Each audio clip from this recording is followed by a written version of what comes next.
नमस्कार, स्वागत है आप सभी विद्यार्थियों का आपके अपने यूट्यूब प्लेटफॉर्म उदय एजुकेशन और उदय स्टडी क्लासेज में। विद्यार्थियों इस वीडियो में बात करेंगे अर्धवार्षिक परीक्षा 2022-23 की दृष्टि से इम्पोर्टेंट कक्षा 8वीं के विज्ञान विषय के पेपर के बारे में, जो कि आपके आने वाले अर्धवार्षिक परीक्षा की दृष्टि से काफ़ी इम्पोर्टेंट रहने वाला है और आप सभी विद्यार्थियों के लिए ये पेपर वरदान साबित होने वाला है। तो आप सभी विद्यार्थियों से निवेदन रहेगा, वीडियो को अंत तक देखिएगा, वीडियो को लाइक कर दीजिएगा।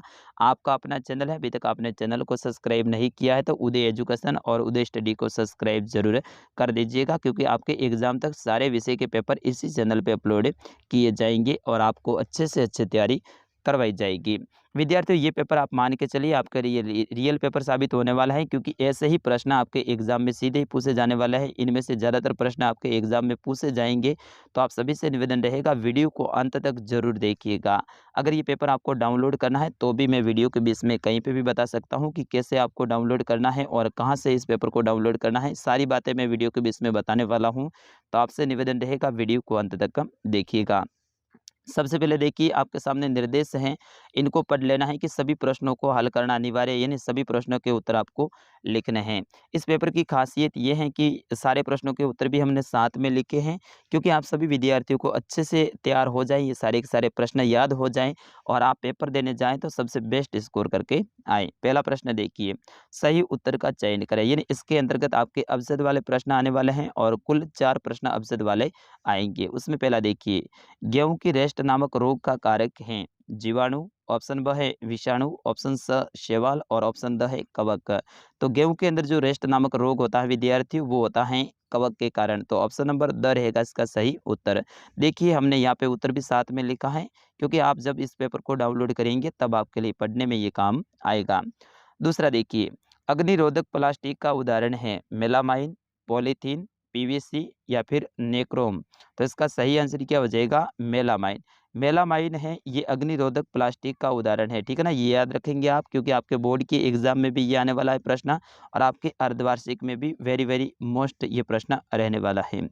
ग देखिए, निम्न में से कौन सा जीवाश्म ईंधन है? कोयला, पेट्रोलियम, प्राकृतिक गैस, उपयुक्त सभी। तो कोयला भी जीवाश्म ईंधन है, पेट्रोलियम और प्राकृतिक गैस ये तीनों ही हैं, तो आपका सही उत्तर हो जाएगा उपयुक्त सभी। चौथा और अंतिम प्रश्न है अवजद वाला, भारतीय विशाल गैलरी का नाम है विशन, किशन, रतन, कोई नहीं। तो इसका क्या नाम है? विशन है। तो ऑप्शन नंबर अ रहेगा इसका सही उत्तर। चलिए अगले प्रश्न की ओर। प्रश्न, रिक्त स्थान की पूर्ति कीजिए। इसमें देखिए, पहला खाली जगह से शुरुआत हो रही है, मैं संकटपन्न स्पीशीज का रिकॉर्ड रखता है।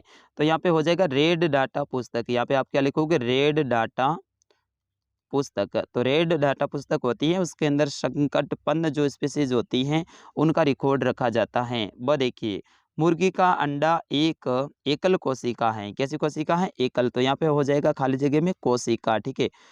स देखिए, अग्नाशय खाली जगह हार्मोन का उत्पादन करता है। तो अग्नाशय है वो इंसुलिन हार्मोन का उत्पादन करता है। तो यहाँ पे आप लिखोगे इंसुलिन।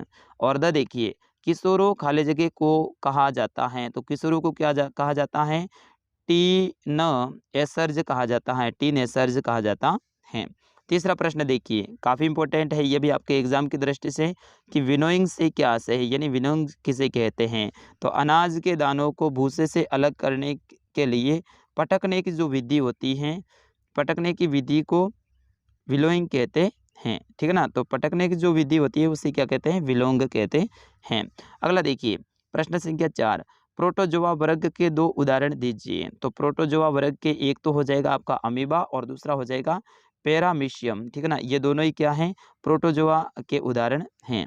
अगला प्रश्न है 5वां, तन्यता किसे कहते हैं? तो धातुओं का वह गुण जिसे खींचकर तारों में परिवर्तित किया जा सकता है उसे तन्यता कहते हैं। मतलब धातु होते हैं लेकिन उनको पीट के पतला कर दिया जाता है और उससे तार बनाए जा सकते हैं, तो उसे कहते हैं तन्यता, ठीक है ना। अगला देखिए, प्रश्न संख्या 6, सीएनजी का पूरा नाम क्या है? तो संपीड़ित प्राकृतिक गैस, ठीक है ना। ये सीएनजी का पूरा नाम है, ध्यान रखना। सीएनजी का पूरा नाम क्या है? संपीड़ित प्राकृतिक गैस। 7वां प्रश्न देखिए, प्रवासी पक्षी किसे कहते हैं? ऐसे पक्षी जो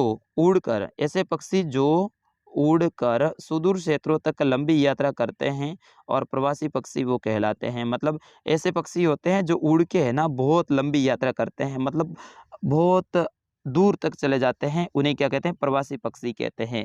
जैसे कि अपने राजस्थान में प्रवासी पक्षी कौन सा आता है, कुरजा आती है।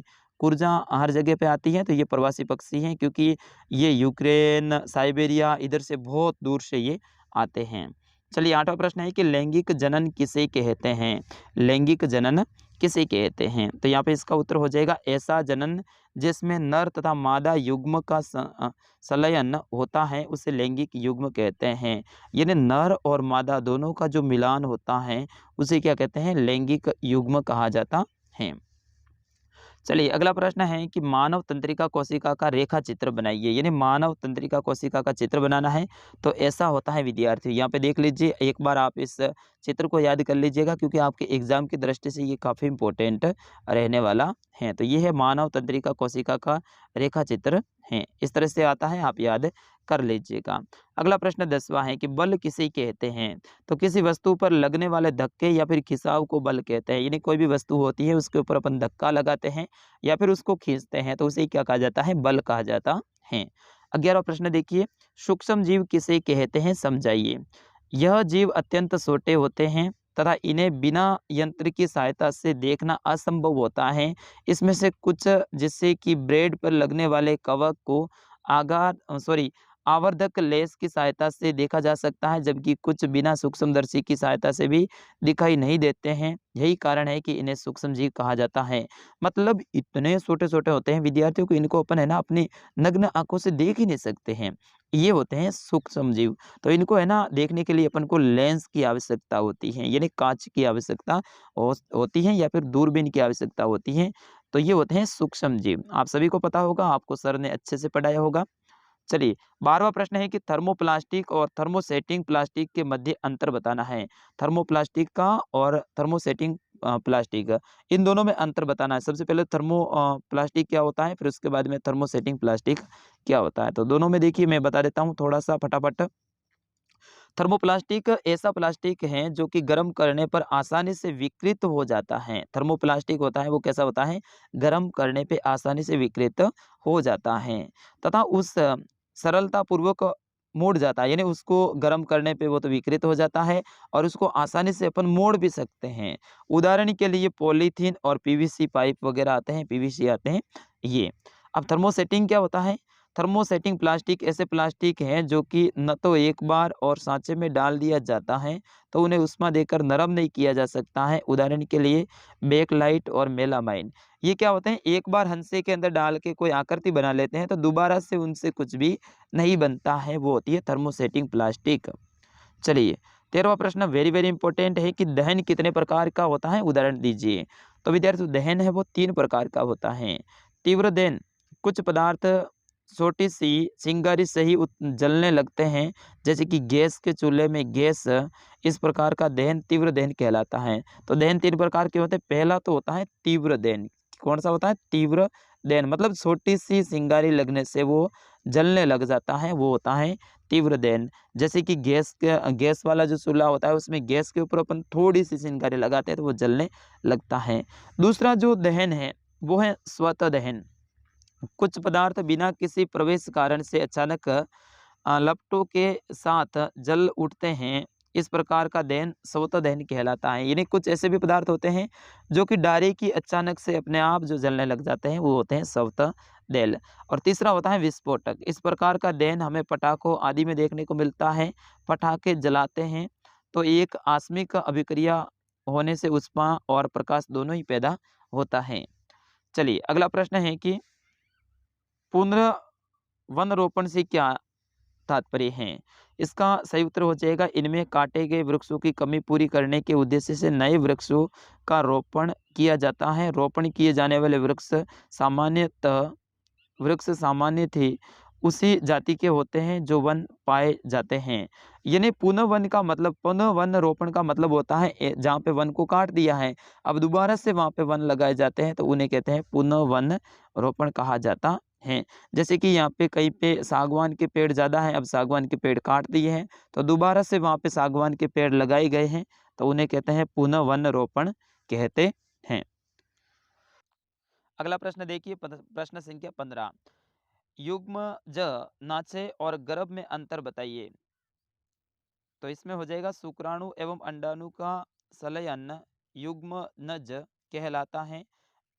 एक एकल कोशिका होती है। ठीक है। गर्भ, गर्भ क्या होता है? ये एक भ्रूण की व्यवस्था है जिसमें विभिन्न अंग पहचानने योग्य होते हैं। ये बहुकोशिकीय होते हैं। यानी भ्रूण की जो अवस्था होती है, यहाँ पे व्यवस्था नहीं है अवस्था, तो ये भ्रूण की अवस्था है जिसमें विभिन्न अंग पहचानने योग्य होते हैं और बहुकोशिकीय होते हैं, उसे तो कहते हैं गर्भ। जबकि आपका जो पहला पूछा गया था युग्मजन, तो युग्मन ये है, ये इसमें क्या होता है शुक्राणु और अंडाणु का संलयन होता है और ये एकल कोशिका होती हैं। चलिए अगला प्रश्न है कि एक मच्छर अपने पंखों को 500 बार कंपन प्रति सेकंड की औसत दर से कंपित करके ध्वनि उत्पन्न करता है, तो कंपन का आवर्त काल है वो आपको ज्ञात करना है। तो आवर्त काल के लिए ये सूत्र है, आप देख लीजिएगा। 17वां प्रश्न है कि किशोरावस्था प्रारंभ के समय होने वाले शारीरिक परिवर्तनों की सूची बनाइए। यानी किशोरावस्था चालू होती है तो उसमें कौन कौन से शरीर के अंदर परिवर्तन होते हैं।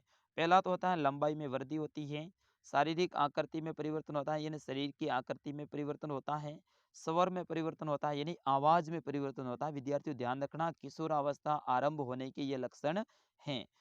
और स्वेद तेल ग्रंथियों की वृद्धि होती है, जनन अंगों का विकास होता है, मासिक बौद्धिक मानसिक बौद्धिक विकास होता है और संवेदनात्मक परिपक्वता भी आती है। तो ये हैं आपके किशोरावस्था के लक्षण। मैं दोबारा से बता देता हूँ, लंबाई में वृद्धि होती है, शारीरिक आकृति में परिवर्तन होता है, स्वर में परिवर्तन होता है यानी आवाज में, स्वेद तेल ग्रंथियों की वृद्धि, जनन अंगों का विकास होता है और मानसिक बौद्धिक विकास होता है और संवेदनात्मक परिपक्वता भी आती है। अंग के विभिन्न अंगों के नाम लिखिए, शुक्राणु की संरचना को समझाइए। तो सबसे पहले मानव जनन अंग के भागों के नाम। तो मानव नर जनांग के मुख्य अंग हैं, वो एक जोड़ी वर्षण शुक्राणु नलिका हैं और एक लिंग होता है। उसी तरह से मानव में वर्षण नर युग्म उत्पन्न करता है जिसे शुक्राणु कहते हैं। इसकी संख्या लाखों में होती है और ये बहुत ही सूक्ष्म होते हैं, शुक्राणु बहुत ही सूक्ष्म होते हैं। इस तरह से ये आपका इसका चित्र आपको बनाना है। ये शीर हैं, फिर इसके बाद में ये मध्य भाग हैं और ये इनकी पूंछ है। तो ये है मानव शुक्राणु, ठीक है ना। और नर जनांग का चित्र इन्होंने पूछा है, तो नर जनांग का चित्र इस तरह से होता है, आप देख लीजिएगा यहाँ पे। तो विद्यार्थियों ये था कक्षा 8 का विज्ञान का पेपर। मैं आशा करता हूँ आप सभी विद्यार्थियों ने अंत तक देखा है और अच्छे से समझ लिया है। अब आप सभी से मैंने शुरुआत में वादा भी किया था कि ये पेपर बिल्कुल आपको डाउनलोड करने के लिए मैं दूंगा। तो बिल्कुल अब ये पेपर आपको कहाँ पे मिलेगा? हमारी वेबसाइट पे मिलेगा। हमारी वेबसाइट है udaystudy.com। आपको गूगल में जाके सर्च करना है udaystudy.com। ठीक है, udaystudy.com आप सर्च करेंगे, वहाँ पे राजस्थान जीके या फिर लेटेस्ट पोस्ट का ऑप्शन मिलेगा। वहाँ पे आपको कक्षा 8 विज्ञान पेपर ऐसा लिखा हुआ मिलेगा, उसके ऊपर आपको क्लिक करना है और उसके अंदर डाउनलोड करे का ऑप्शन आएगा, उसके ऊपर क्लिक कर दीजिए। सीधा ही आपके मोबाइल में ये पेपर सेव हो जाएगा और फिर आराम से इस पेपर को आप पूरा का पूरा पढ़ लीजिएगा। विद्यार्थियों ऐसे ही पेपर देखने के लिए आप हमारे चैनल को सब्सक्राइब जरूर करें और वीडियो को ज़्यादा से ज़्यादा शेयर करें। मिलते हैं अगले पेपर में, तब तक के लिए नमस्कार, जय हिंद।